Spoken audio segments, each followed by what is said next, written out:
Salam, hər vaxtınız xeyir olsun dəyərli izləyicilər. Bu günləri yerli calaqaltı üzərində olan digər bir sort, Xrustal Napolyon sortu haqqında danışmaq istəyirəm.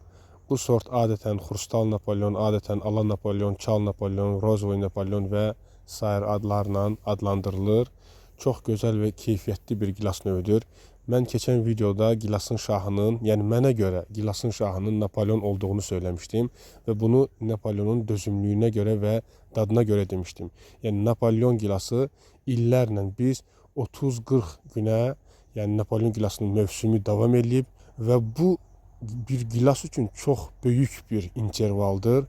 Yəni başqa gilas növləri bu qədər uzun müddətdə öz keyfiyyətini, dözümlüyünü, məhkəmliyini qoruyub saxlaya bilmir. Amma Xrustal Napolyonun Napolyondan da üstün bir neçə xüsusiyyəti vardır ki, hansılar ki, mən indi onları sadalayacağım. 1.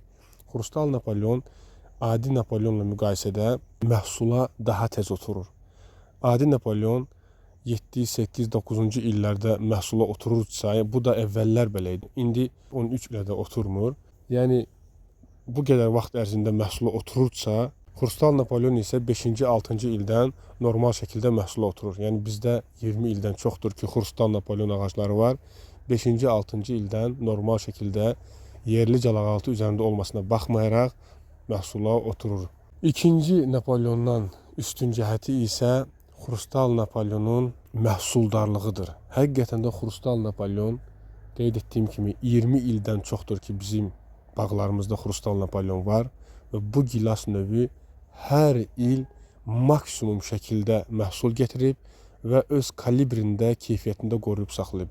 Yəni çox gətirib deyənə kalibrin xırda olması bu cür hallarda çox nadir hallarda olur və hər ildə maksimum şəkildə, standart şəkildə məhsul gətirən bir gilas növüdür. Yeganə ildir ki, 2025-ci ildə, yəni bu ildə Xrustal Napolyon hər ağaca yarım səbət, bir səbət güclə gilas gətirdi. Amma bu ili çıxmaq şərti ilə bütün illərdə Napolyon az gətirəndə də, çox gətirəndə də Xrustal Napolyon həmişə standart şəkildə çox məhsuldarlığı ilə tanınan bir gilasdır. Üçüncü üstünlüyü isə Napolyon ilə müqayisədə Xrustal Napolyonun həmişə 50 qəpik, 80 qəpik, hətta 1 manat baha qiymətdə satılmasıdır. Yəni Xrustal Napolyon öz qiymətini həmişə Napolyondan üstün tutub.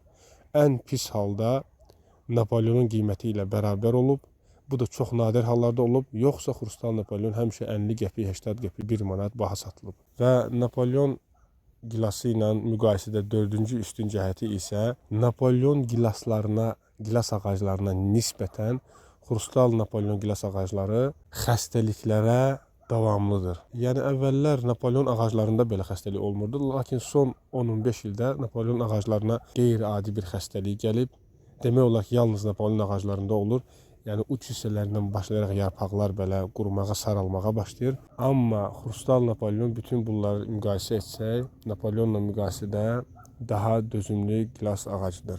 Və Xrustal Napolyondan zəif cəhətləri isə Xrustal Napolyonun mənə görə dadıdır. Yəni dad, yəni əsl Napolyon dadını vermir. İkinci cəhət isə Xrustal Napolyonun dözümlülüyüdür. Düzdür, Xrustal Napolyonda çox dözümlü gilas növüdür. Lakin Napolyonla müqayisədə Xrustal Napolyonu müddət keçdikcə, vaxt keçdikcə, yəni yığımının son günlərində saplaqları boşalmağa başlayır. Saplaqları boşalır və gövdədən qopmağa başlayır. Hətta elə vaxt olur ki, səbətə, yəni korzinə yığılan gilasların 50-60%-nin, 70%-nin hətta saplaqları həmin yeşiyə düşür. Yəni qopur düşür. Bu da bazar üçün heç də yaxşı hal deyil. Bu Xrustal Napolyonun mənfi cəhətlərindəndir. Yəni Napolyonla müqayisədə. Amma ümumilikdə Xrustal Napolyon çox gözəl bir gilas növüdür və qeyd etdiyim bu saplaqların düşməsi isə çox uzun müddətdən sonra ən axıra qaldıqda olur. Bu isə normal bir hal düşünürəm ki, o bir mənfi cəhət kimi sayılması da doğru deyildir əslində.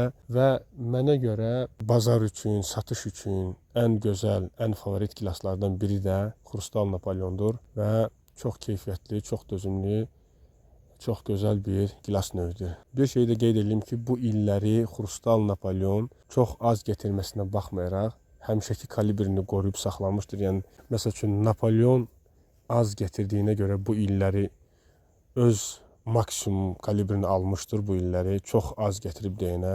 Məsəl üçün bu il Napoleonda 35-36 kalibr ölçü oldu. Yəni bu çox böyük ölçüdür. Napolyon üçün normal ölçü 28-29, yəni maksimum 30 sayılır. Çox nadir hallarda 30-32 ola bilər. Amma bu illəri Napoleonun kalibri 35-36 idi. Hətta mən şəkil qoyacağım videoda. Kalibr aparatı ilə mən 35 mm olan Napoleonun şəklini çəkmişəm. 36 kalibr də var idi. Sadəcə onun şəklini çəkmədim. Amma şəkil çəkdiyim gün isə qismətimə düşən Napoleonun kalibri 35 idi. Belə, dəyərli izləyicilər, təşəkkür edirəm izlədiyiniz üçün. Növbəti videolarda görüşənədək.